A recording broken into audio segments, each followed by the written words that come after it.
Hi നമസ്കാരം. വാസ്തുവിദ്യൻ്റെ മറ്റൊരു അധ്യായത്തിലേക്ക് വീണ്ടും സ്വാഗതം.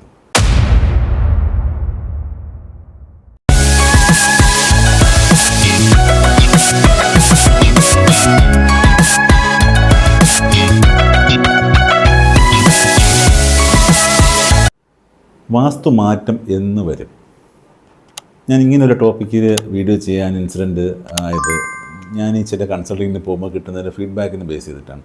ഇപ്പോൾ വാസ്തു പ്രശ്നങ്ങൾ പരിഹരിക്കാൻ ചില നിർദ്ദേശങ്ങൾ വാസ്തു വിദഗ്ധൻ വയ്ക്കുന്നു. ആ നിർദ്ദേശങ്ങളനുസരിച്ച് ചില മാറ്റങ്ങൾ വരുത്തുന്നു. വന്നിട്ട് കുറച്ച് ദിവസം കഴിഞ്ഞിട്ട് വിളിച്ച് ചോദിക്കുന്നു, ആ മാറ്റങ്ങളൊന്നും വന്നില്ലല്ലോ. അത്തരക്കാർക്ക് വേണ്ടിയിട്ടാണ് ഈ വീഡിയോ.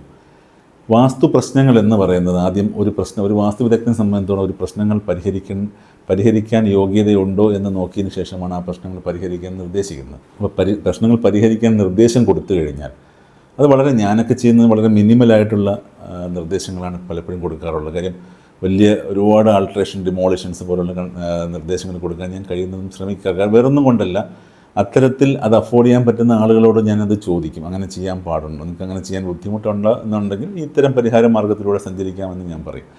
പക്ഷേ പലപ്പോഴും ഈ ആളുകൾ ചോദിക്കുന്ന ഒരു ജനറൽ ചോദ്യമാണ്, ഈ കാര്യങ്ങൾ ചെയ്താൽ എന്ന് മാറ്റം വരും. അതൊരിക്കലും ഒരു വിദഗ്ധനും പറയാൻ പറ്റുന്നൊരു കാര്യമല്ല. കാര്യം എന്ന് പറഞ്ഞാൽ ഇത് ലിങ്ക്ഡ് ആണ്.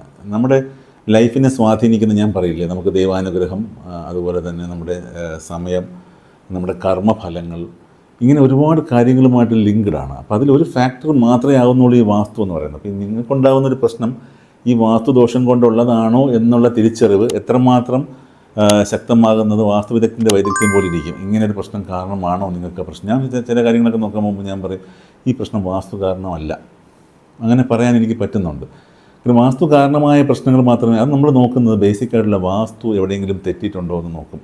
ഈ തെറ്റുകൾ പരിഹരിക്കുന്നതിന് യോഗ്യതയുണ്ടോ എന്ന് നമുക്ക് നമ്മുടെ ഉള്ളിൽ തന്നെ ഒരു ഇൻഡ്യൂഷൻ പോലെ തോന്നുന്ന ചില കാര്യങ്ങളുണ്ട്. ചില കാര്യങ്ങൾ നമ്മൾ ഇരുന്ന് ആലോചിച്ചതിന് ശേഷമേ നമുക്ക് അത്തരം കാര്യങ്ങൾ തെളിഞ്ഞു വരുള്ളൂ. അതിനുശേഷം നമ്മൾ പറയും, ഇന്ന മാറ്റങ്ങൾ ചെയ്തു കഴിഞ്ഞാൽ ഇത് നിങ്ങൾക്ക് കൊള്ളാം.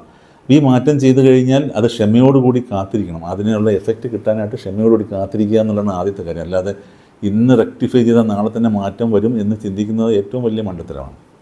അത്തരത്തിലൊരു തോട്ട് പ്രോസസ്സിൽ നമ്മൾ പോയി കഴിഞ്ഞാൽ ഇത് റിസൾട്ടിനെ നെഗറ്റീവായിട്ട് ബാധിക്കുകയുള്ളൂ. കാര്യം നമ്മളിതിൽ വിശ്വാസമാണ് ഏറ്റവും പ്രധാനം. ഈ വിശ്വാസമില്ലായ്മയിൽ ഒരു കാര്യം ഒരിക്കലും നമ്മൾ ചെയ്യുകയും ചെയ്യരുത്. നിങ്ങളൊരു വാസ്തു കറക്ഷന് വരുന്നു, അല്ലെങ്കിൽ വാസ്തു വിദഗ്ധനെ വിളിച്ചിട്ട് നിങ്ങൾ നോക്കിയിട്ട് അത് വാസ്തു പ്രകാരമാണോ എന്ന് ചെക്ക് ചെയ്തതിന് ശേഷം ഇത് ഇങ്ങനെ ചെയ്തു കഴിഞ്ഞാൽ പരിഹാരം ഉണ്ടാവുമോ എന്ന് ചോദിക്കുന്നു. നമ്മൾ പരിഹാരം ഉണ്ടെന്ന് പറയുന്ന കാര്യങ്ങളായിരിക്കും നിങ്ങൾ മുന്നോട്ട് കൊണ്ടുപോകുന്നത്. പക്ഷേ അല്ലാതെ എന്തായാലും വിശ്വാസമൊന്നുമില്ല, പക്ഷേ അയാൾ പറഞ്ഞതല്ലേ ചെയ്തേക്കാം എന്ന് പറയുന്ന രീതിയിൽ ഒരു മാറ്റവും കൺസ്ട്രക്ഷനും ആരും ചെയ്യരുത്. കാര്യം അങ്ങനെ ചെയ്ത് കഴിഞ്ഞാൽ നിങ്ങൾക്ക് അതിൽ റിസൾട്ട് കിട്ടില്ല. ഞാൻ ചിലയിടത്തൊക്കെ പോകുമ്പോൾ ചില ആളുകൾ ഫയലായിട്ടൊക്കെയാണ് വരുന്നത്. അതായത് 7 8 വാസ്തു വിദഗ്ധന്മാർ വന്ന് പോയതായിട്ട് ഇൻഡിക്കേറ്റ് ചെയ്ത് അവർ കൊടുക്കുന്ന റിപ്പോർട്ട് എല്ലാം കൂടെ കൊണ്ട് എൻ്റെ അടുത്ത് വരും. ഞാൻ പറയും, ആരുടെയും റിപ്പോർട്ട് എനിക്ക് കാണേണ്ട ആവശ്യമില്ല. കാര്യം എന്ന് വെച്ചാൽ നമ്മൾ അസസ് ചെയ്യുന്നത് നമ്മുടേതായ രീതിയിലാണ്, വേറൊരാൾ അസസ് ചെയ്യുന്നത് വേറൊരു രീതിയിലായിരിക്കും. പക്ഷേ വാസ്തു പ്രിൻസിപ്പിൾസ് ആയിരിക്കും എല്ലാവരും നോക്കുന്നത്. അപ്പോൾ അത്തരം സിറ്റുവേഷനിൽ ഒരു കണ്ടീഷൻ നമ്മൾ നോക്കിയിട്ട് ഇന്ന കണ്ടീഷൻസാണ് ഇതിന്, ഇങ്ങനെയുള്ള റിസൾട്ടിന് സാധ്യതയുണ്ട്. ആ റിസൾട്ടുകൾക്ക് ഇനി ഭാവിയിൽ അത് വരാതിരിക്കാൻ നമുക്കിത് ഇമ്മീഡിയറ്റ് ആയിട്ട് ചെയ്യേണ്ടതായിട്ടുള്ള എന്തെങ്കിലും കാര്യമുണ്ടോ? പ്രത്യേകിച്ച് കിണറിൻ്റെ പൊസിഷൻ, സെപ്റ്റിക് ടാങ്കിൻ്റെ പൊസിഷൻ വളരെ വളരെ ക്രിട്ടിക്കലായിട്ടുള്ള കാര്യമാണ് വാസ്തുവിൽ. ഇങ്ങനെയുള്ള ക്രിട്ടിക്കൽ കാര്യങ്ങളെ ഓരോ ഓർഡറിൽ പ്രയോറിറ്റി അനുസരിച്ച് തരംതിരിച്ച് കൊടുക്കാൻ ഞാൻ സാധാരണ ചെയ്യുന്ന റിപ്പോർട്ട് അങ്ങനെയാണ്. ആ പ്രയോറിറ്റി അനുസരിച്ച് ചെയ്താൽ മതി എന്നും ഞാൻ പറയും. എല്ലാം കൂടെ ഒരുമിച്ച് ചെയ്യാനായിട്ട് ഞാൻ പറയില്ല. കാര്യം എന്ന് വെച്ചാൽ പ്രയോറിറ്റി അനുസരിച്ച് ചെയ്താൽ മാത്രമേ അതിലൊരു റിസൾട്ട് നമുക്ക് കിട്ടുകയുള്ളൂ. ഇനി ഞാൻ പറയാം, അപ്പോൾ അതിൻ്റെ ഒരു ഭാഷയിൽ പറഞ്ഞു കഴിഞ്ഞാൽ ഈ പരിഹാരം നിർദ്ദേശം എന്ന് പറയുന്നത് ഒരു പ്രപഞ്ച നിവേദനമാണെന്ന് വേണമെങ്കിൽ പറയാം. നമ്മളൊരു പ്രപഞ്ചത്തിന് കൊടുക്കുന്ന ഒരു നിവേദനം പോലെയാണ്. ഇന്ന പ്രശ്നങ്ങൾ പ്രപഞ്ച നിയമങ്ങൾക്കെതിരായി അല്ലെങ്കിൽ വാസ്തു നിയമങ്ങൾക്കെതിരായി നിൽക്കുന്നത് പരിഹരിക്കപ്പെടണമെന്ന് പ്രാർത്ഥിച്ചുകൊണ്ട് നമ്മൾ പ്രപഞ്ചത്തിന് കൊടുക്കുന്ന ഒരു നിവേദനമാണ് ഈ പരിഹാരമെന്ന് പറയുന്ന കാര്യം. പരിഹാരം എന്ന് പറയുന്നതിന് പല ആംഗിളിൽ പരിഹാരമുണ്ട്. ഇപ്പം ഞാൻ സാധാരണ വാസ്തുപരമായിട്ടുള്ള പരിഹാരങ്ങളെ ഞാൻ നിർദ്ദേശിക്കാറുള്ളൂ. മറ്റ് താന്ത്രിക രീതിയിലുള്ള പരിഹാരങ്ങളും മറ്റ് രീതിയിലുള്ള, ഇപ്പോൾ ഫെങ്ഷി വിദഗ്ധൻ വേറെ രീതിയിലുള്ള മെറ്റീരിയൽ വെച്ചുള്ള കറക്ഷൻസ് ആയിരിക്കും ചിലപ്പോൾ നിർദ്ദേശിക്കുന്നത്. അപ്പോൾ അങ്ങനെ ഓരോരുത്തർക്കും ഓരോ മെത്തേഡുണ്ട്. ഇപ്പോൾ ഏതും ശരി ഏത് തെറ്റെന്നുള്ളതല്ല, ഒരാൾക്ക് ഏത് റിസൾട്ട് ആവുന്നു എന്നുള്ളത് പോലും അയാളുടെ കർമ്മഫലവും അയാളുടെ പ്രാർത്ഥനയും അയാളുടെ ഉപാസനയൊക്കെ അനുസരിച്ചിരിക്കും. അപ്പോൾ അതിന് നമ്മളൊരു കോമൺ ഒരു സാധനമൊന്നുമില്ല. നമ്മളിങ്ങനെ ചെയ്താൽ മാത്രമേ ഇത് പരിഹരിക്കും. അപ്പോൾ അതുകൊണ്ട് എന്ന് വരുമെന്ന് ചോദിച്ചു കഴിഞ്ഞാൽ ചിലപ്പോൾ ഇന്ന് റെക്ടിഫൈ ചെയ്യുന്ന നാളെ വരാം, ചിലപ്പം വർഷങ്ങളെടുത്തേക്കാം മാറ്റം വരാൻ. പക്ഷേ എന്തെങ്കിലും ഒരു പ്രത്യേക ഇൻസിഡൻ്റ്, ഒരു വാസ്തു കാരണം ഉണ്ടായതുണ്ടെന്നുണ്ടെങ്കിൽ അത് റിപ്പീറ്റ് ആവില്ല. കാര്യം ഈ പരിഹരിക്കുന്നുള്ള കാര്യം ചെയ്തു കഴിഞ്ഞാൽ പിന്നെ വാസ്തു പ്രകാരമുള്ള ആ പ്രശ്നം ഒരിക്കലും റിപ്പീറ്റ് ആവില്ല. അപ്പോൾ അത്തരത്തിൽ മണ്ടത്തരങ്ങൾ ചിന്തിക്കാതെ ഇത് ദൈവികമായ ഒരു പ്രക്രിയയാണെന്ന് മനസ്സിലാക്കിക്കൊണ്ട് പ്രാർത്ഥന, സത്കർമ്മം ഇങ്ങനെയുള്ള കാര്യങ്ങൾ ചെയ്തുകൊണ്ട് തന്നെ വാസ്തു പരിഹാരങ്ങൾ ചെയ്താലേ അതിന് റിസൾട്ട് ഉണ്ടാവുകയുള്ളൂ. നിങ്ങൾ ശ്രദ്ധിക്കാനുള്ള കാര്യം, ഒരാൾ വന്ന് നോക്കി കുറച്ച് കാര്യങ്ങൾ പറഞ്ഞു, അത് ചെയ്യാൻ നിങ്ങൾക്ക് സാമ്പത്തികമായി ബുദ്ധിമുട്ടുണ്ടെങ്കിൽ ചെയ്യാതിരിക്കുക. ഇനി ചെയ്താലേ നിങ്ങൾക്കൊന്ന് മാറ്റം വരുവുള്ളൂ എന്ന് തോന്നുന്നു, നിങ്ങളുടെ മനസ്സ് നിങ്ങൾ ശ്രദ്ധിക്കുക എന്ന് തോന്നുന്നെങ്കിൽ അത് ചെയ്യുക. ചെയ്തിട്ട് അതിന് പരിഹാരത്തിന് ഫലത്തിന് വേണ്ടി നിങ്ങൾ വെയിറ്റ് ചെയ്യുക. ശരിക്കും പറഞ്ഞാൽ ഫലം ഇച്ഛിക്കാതെ ചെയ്യണമെന്നാണ്, പക്ഷേ പരിഹാരത്തിന് വേണ്ടിയിട്ട് നമ്മൾ വെയിറ്റ് ചെയ്യും. ഓട്ടോമാറ്റിക്കലി അത് വരും.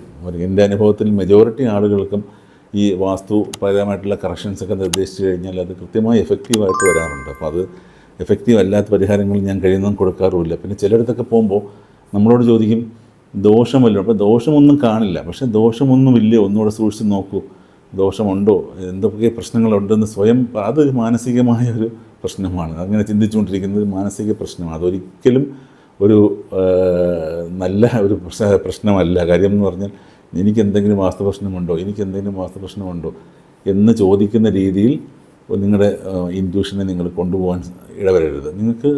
നിങ്ങൾക്കൊരു കോമൺ ആയിട്ട് കുറേ പ്രോബ്ലം റിപ്പീറ്റ് ചെയ്ത് റെക്കർ ചെയ്യുന്നു, അല്ലെങ്കിൽ ഇന്ന പ്രശ്നങ്ങൾ. ഇനി ചിലരുണ്ട് ഒരു പ്രശ്നം ഇല്ലെങ്കിലും ഒന്ന് വാസ്തുവിദഗ്ധനെ വിളിക്കാം, എന്നിട്ടൊന്ന് നോക്കിയേക്കാം. നോക്കിയേക്കുമ്പോൾ ചിലപ്പം അവിടെ എന്തെങ്കിലും ഇഷ്യൂ ചിലപ്പോൾ വാസ്തുവിദഗ്ധൻ പോയിൻ്റ് ചെയ്യാം. ആ പോയിൻ്റ് ചെയ്യുമ്പോൾ പിന്നെ അവിടെ തൊട്ട് അയാളുടെ മൈൻഡും വേറെ രീതിയിൽ വർക്ക് ചെയ്യും. അപ്പോൾ നമുക്കൊരു പ്രോബ്ലം നമ്മൾ ചിന്തിക്കാനുള്ളതെന്ന് പറഞ്ഞാൽ ഫ്യൂച്ചറിൽ ഒരു പ്രശ്നങ്ങൾ വരാത്ത രീതിയിൽ ഇതിനെ ഒരു കൗൺസിലിംഗ് ആംഗിളിൽ നമ്മൾ ഉപയോഗിക്കാൻ വേണമെങ്കിൽ.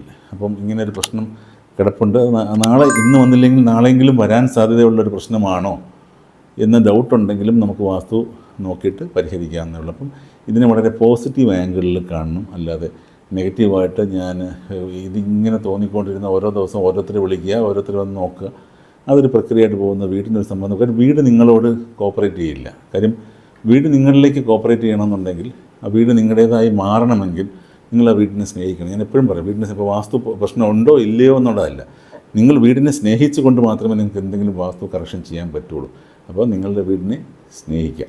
ഇത്രയും പറഞ്ഞിട്ട് ഇവിടെ അവസാനിപ്പിക്കുന്നു. മറ്റൊരു നല്ല വീഡിയോയുമായി നിങ്ങൾ എത്തുന്നവരെ നന്ദി, നമസ്കാരം.